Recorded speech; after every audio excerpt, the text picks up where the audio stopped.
So I'm starting off this week's reading vlog in a different location. I'm in my classroom for the last time. My last middle school classroom. Everything is pretty much done. I just need to get signed out.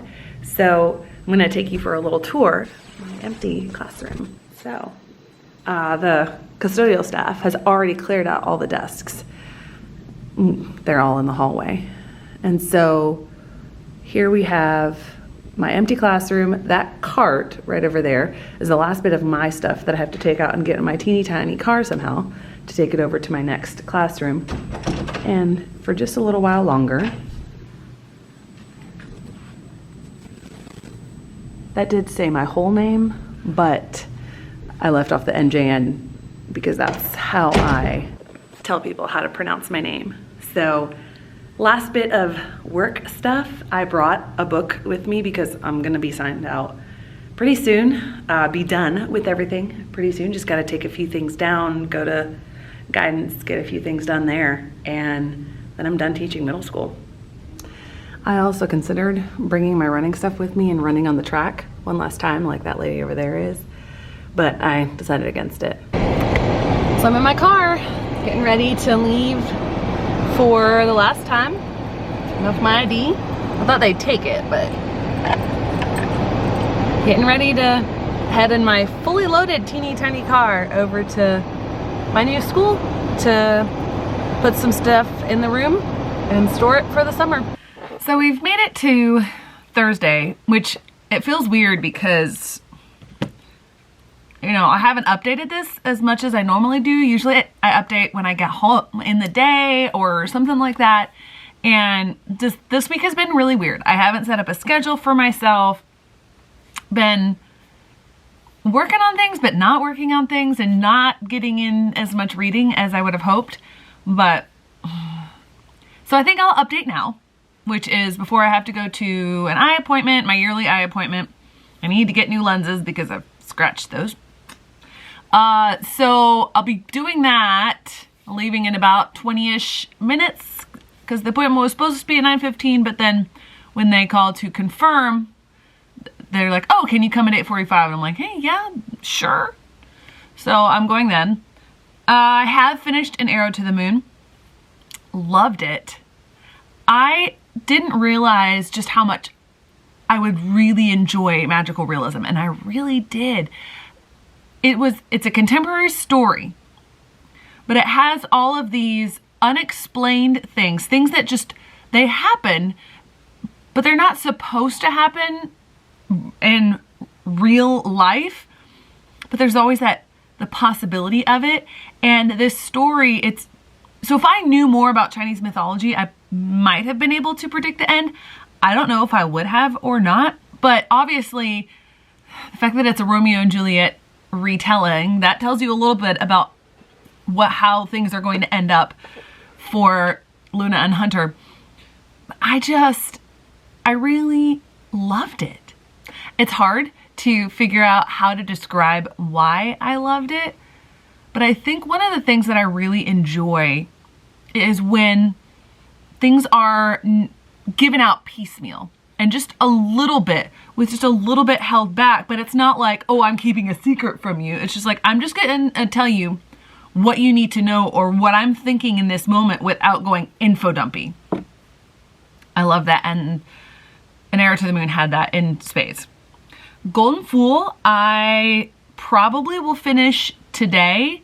I don't know what I think about Golden Fool. Like, I love it. It's probably still going to be 5 stars. But there's stuff, I think, being set up in this book that we're going to come back to in the 3rd book. I don't think that Golden Fool is the masterpiece that Royal Assassin was. They're both the middle books in these series, but I really enjoy how Fitz is becoming an adult. And the narrative voice, I mentioned this before, the narrative voice that Robin Hobb is giving him, it fits. And when he's looking at what's happening with Hap and the decisions that Hap is making, he's thinking back to when he was that age, and then us as the readers were going, yeah, we read your story when you were that age. So that's really cool. The things that are happening between Fitz and the Fool really intriguing. I want to know more about the Fool, and right now, Fool, you're being petty. You're being really petty. But not exactly right now, because something's happened in Golden Fool and other things have happened, and can't say because spoilers. And then I yesterday started Warbreaker.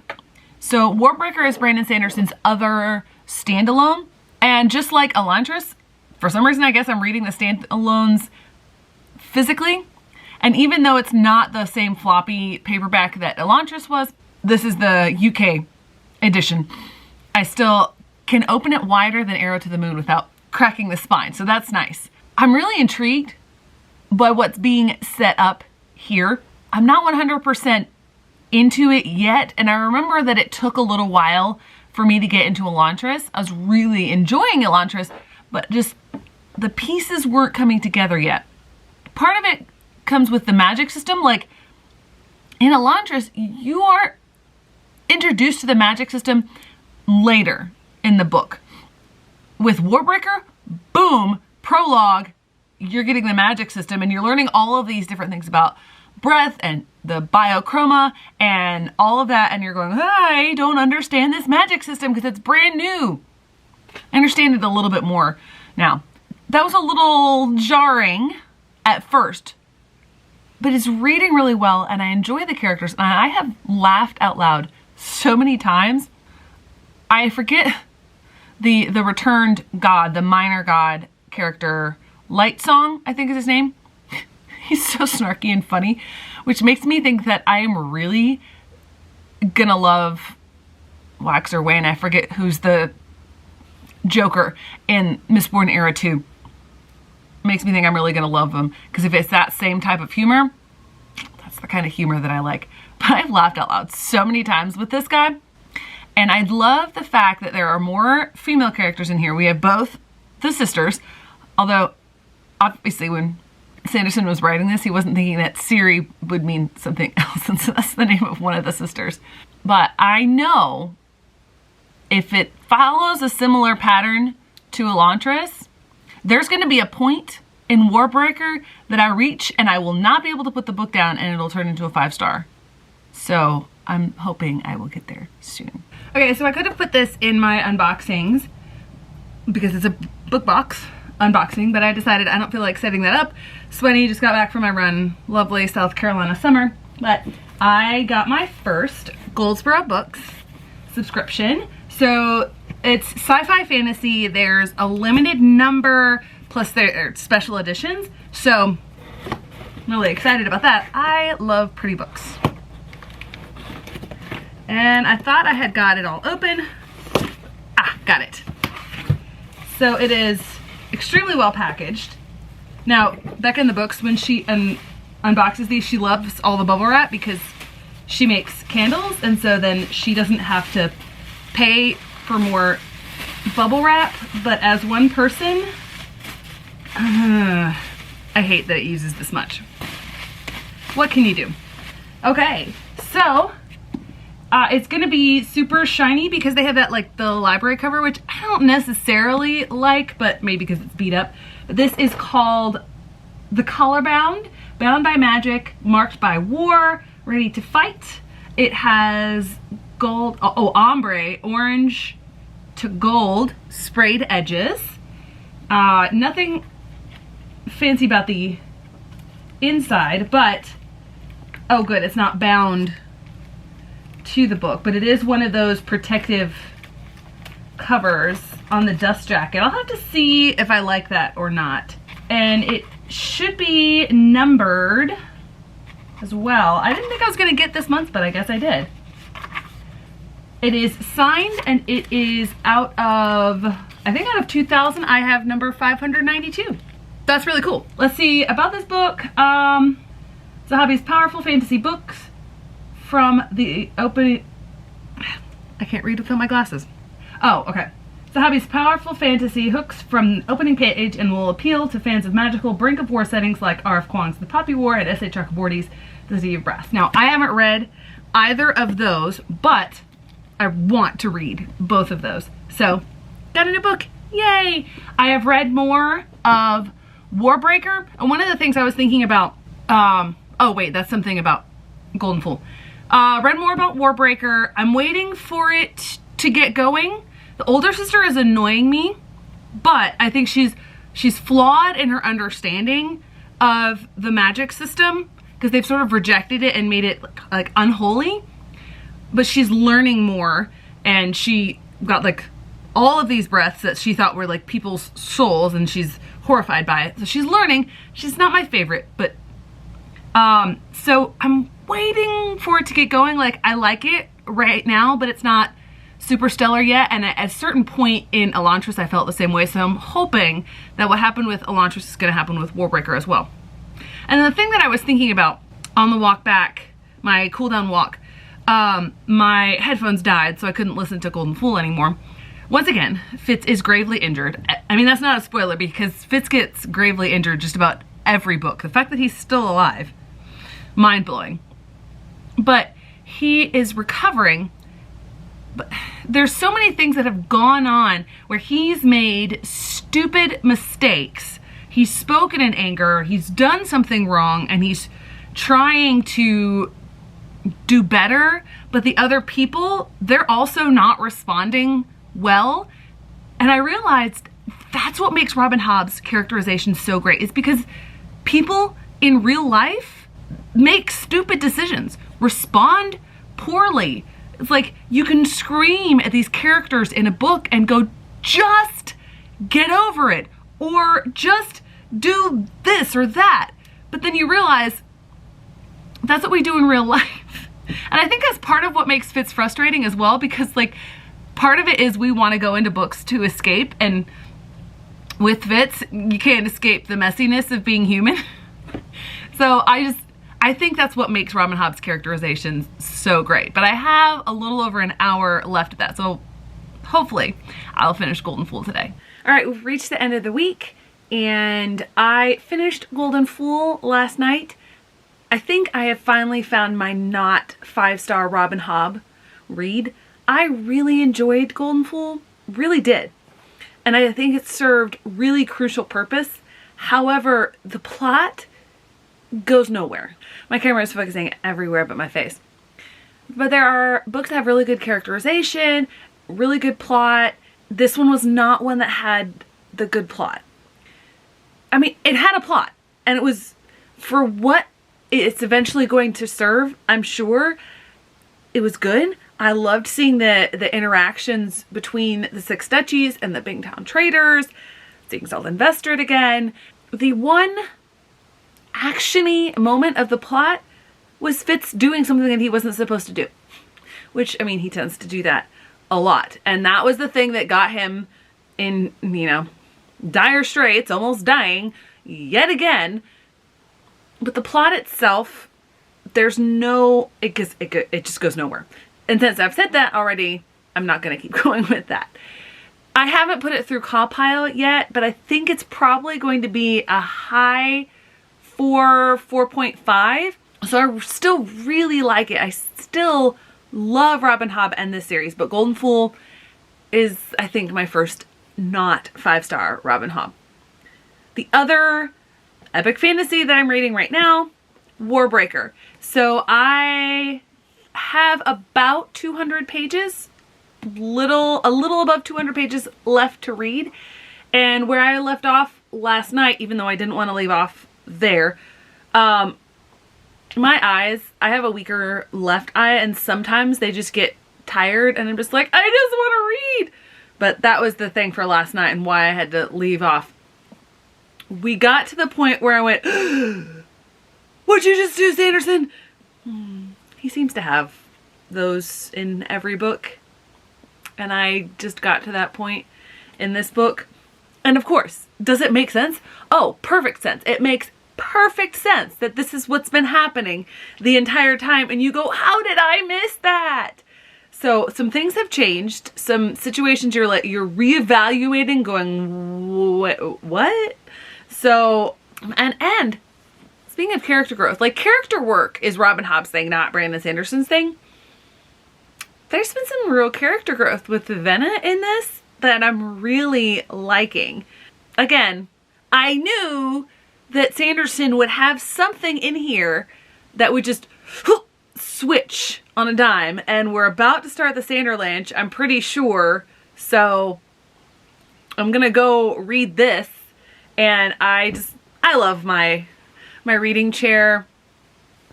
My mom brought over a supper last night, and she joked when she saw me reading, because I was sitting in my chair reading, she joked that it was my throne. We just got like, a throne, but still, like, it's a nice wide chair and kind of like a throne. So I'm gonna go read now. I don't have a clue how he does this.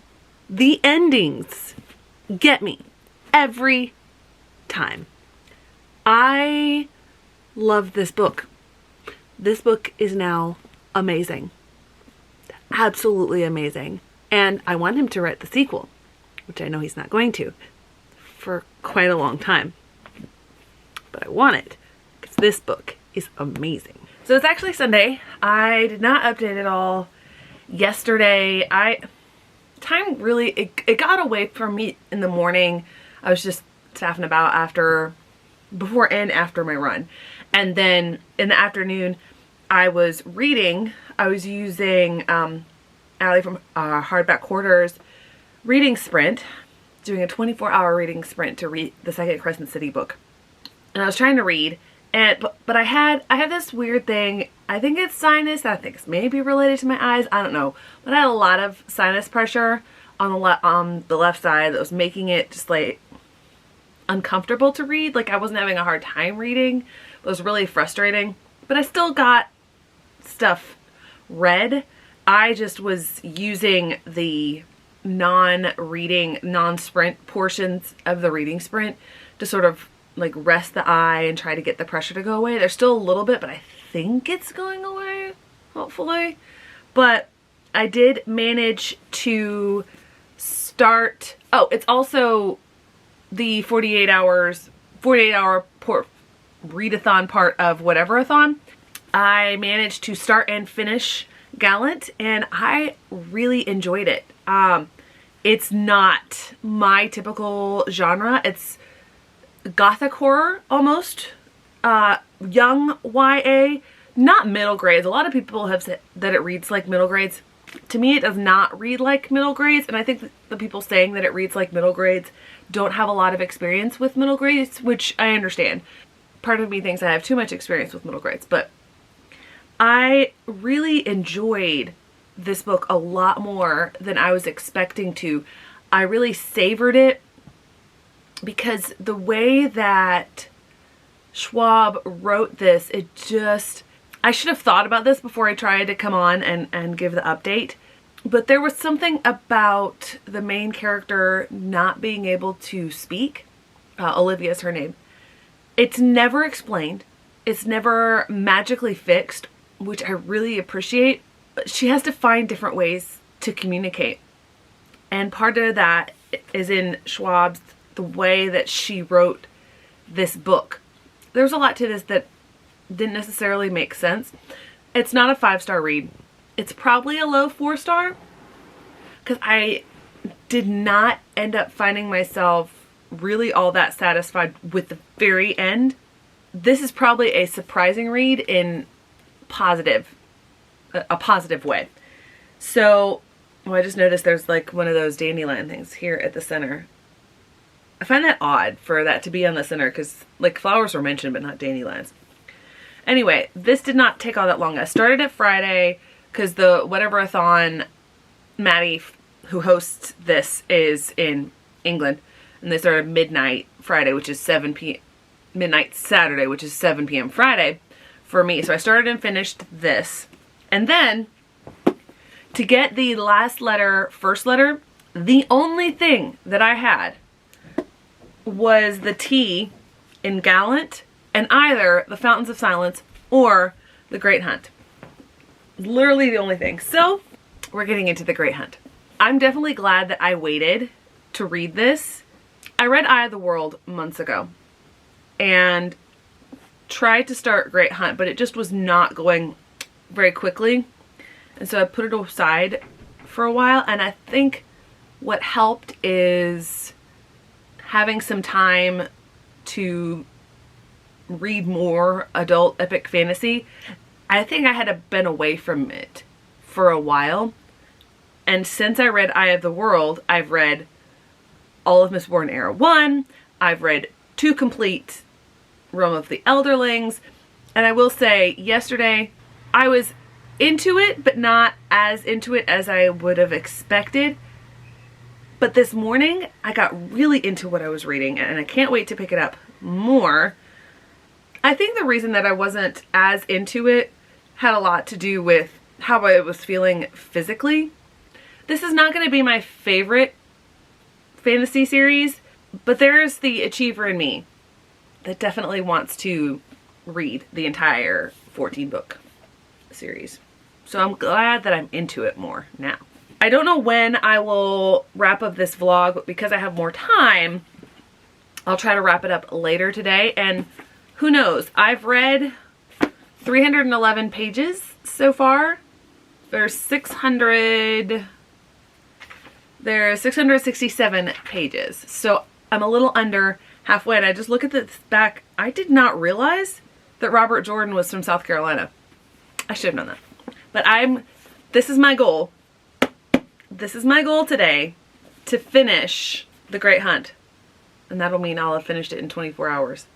Okay, so I'm actually filming this after I filmed my wrap up, but I didn't know that this had arrived. So I'm not 100% certain what's in here, but I think I know what's in here.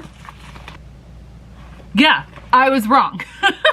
I thought it was something else, but I forgot that I won a giveaway on library thing for another arc. There's another arc that I'm expecting to get sometime, but it hasn't come. This is Like Birds in a Cage, Christian Zionism's collusion in Israel's oppression of the Palestinian people. I'm not 100% certain what I'm going to get into with this, but I'm intrigued. I hope it's not going to be preachy or something like that, but I am really intrigued because of my background and my upbringing and how people talk about things like that. So we shall see when I get to it eventually. Okay, so I'm gonna wrap up the vlog. It is Sunday evening and I did it. A little over 24 hours, but I read The Great Hunt. My thoughts. Complicated. This whole world is so dense. So dense and thick with terms and people. I know there's so many characters in here. I heard it said once how many are in there and I don't remember. It's interesting and compelling, but it's definitely not as easy to read as something like Brandon Sanderson or like even Robin Hobb. Robert Jordan takes a little bit of what the complicated world building and magic system that Sanderson has, and I was gonna say that he took something that Robin Hobb has, but Robin Hobb is, in my opinion, so much better than Robert Jordan. Her world is complex and convoluted, and I don't know, I'm not gonna gush about Robin Hobb. We all know that I love Robin Hobb's works. I will probably keep going in this story, in this series, not very quickly, not very rapidly. Maybe I'll get the audio. I think that might be an easier way to consume this than the physical book, even though I like it. It's a nice floppy book. There were a few revelations towards the end that I went, oh, but only like 2 or 3. So that's definitely not anywhere near as many as Warbreaker. So I finished it. There's that. I'm lukewarm on it. It's not a favorite. I also didn't hate it. So all told, in this week I read 3 physical books. Part of me thinks that it should be more, and maybe it is, and I'm just forgetting what they were. Oh, I think it's that I finished a couple. Maybe? Who knows? I'll probably watch this back as editing and go, this is how many that you read. Favorite of the week, hands down, Warbreaker. Phenomenal. Absolutely phenomenal. I love this book. Second place would be Golden Fool, which is the audiobook. Then I would put Gallant. And then of the books that I read this week, The Great Hunt. So this doesn't look as chunky as it is. It's over 600 pages, but it's the thin pages. So here's my reading for this week. I think I did pretty good. And I managed to cross off a lot of prompts, bingo spaces on the board for whatever-a-thon. Here's to next week and even more reading.